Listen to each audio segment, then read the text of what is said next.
Hi, everybody. How are you? Good to be with you here. Thanks for being with us. We have an awesome panel. We've had some great discussions even up to this point.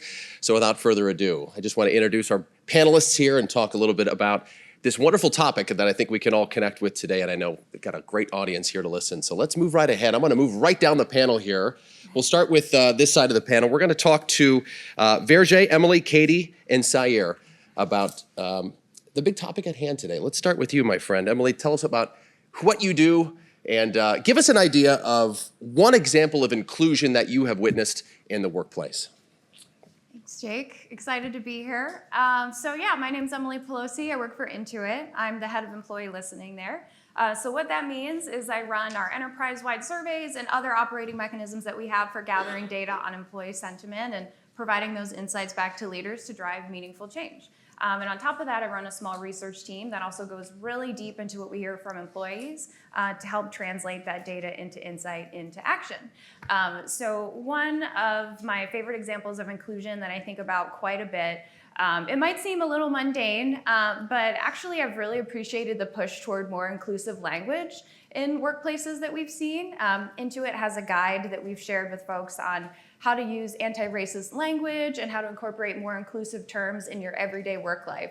I think it's especially important as a tech company that's creating software that when we're talking about building things, we're talking about that inclusively. So it might not be the most grand example of inclusion we hear about today, but what I really love is thinking about the little things that we can do every day that set us on a path toward a more positive place. That's great. Emily's title, by the way, Head of Employee Listening.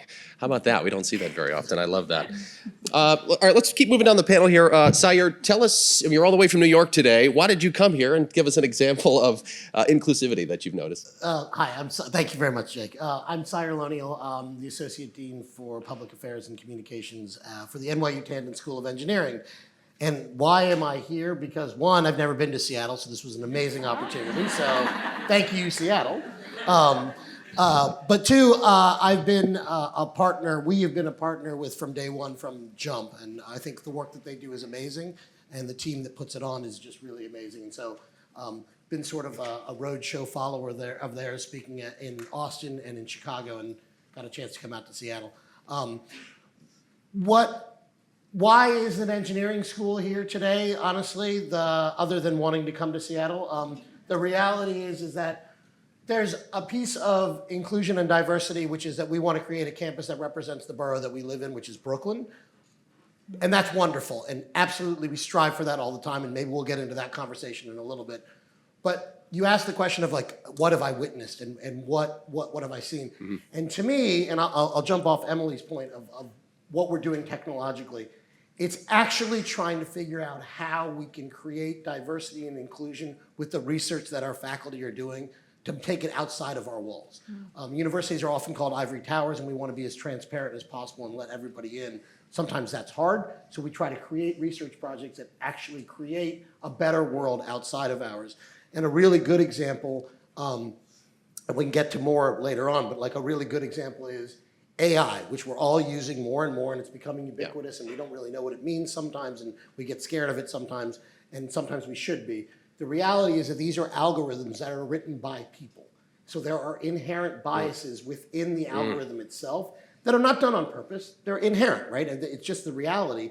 And so we must always check back and audit these algorithms so that we make sure that they're doing what they're supposed to do, which is helping all of us and all of you, who a lot of you work in the HR realm, figure out how do we hire the best people for the job, not just the best people whose name look the same or their resume looks the same. Yeah, it's the humans that are programming these things. That's a really interesting point. Sayar was asking, what should we do while I'm in Seattle? I was like, Pike Place Market's right there, so go try that. Katie Mooney, introduce yourself, please, and give us one good example of inclusivity.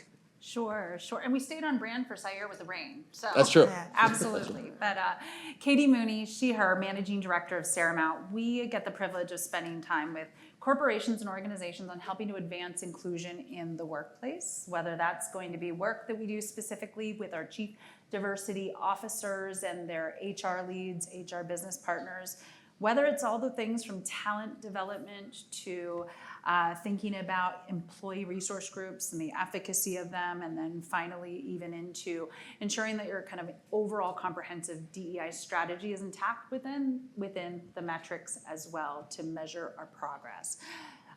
In terms of inclusion, to me, thank you, Jake, for the really thoughtful question. I'm going to turn to just something I witnessed really, and it actually compelled me to actually move and take action myself. I'm really proud to be on the board of ACRS, and for you who are in Seattle, it's the Asian Counseling and Referral Service. And what I thought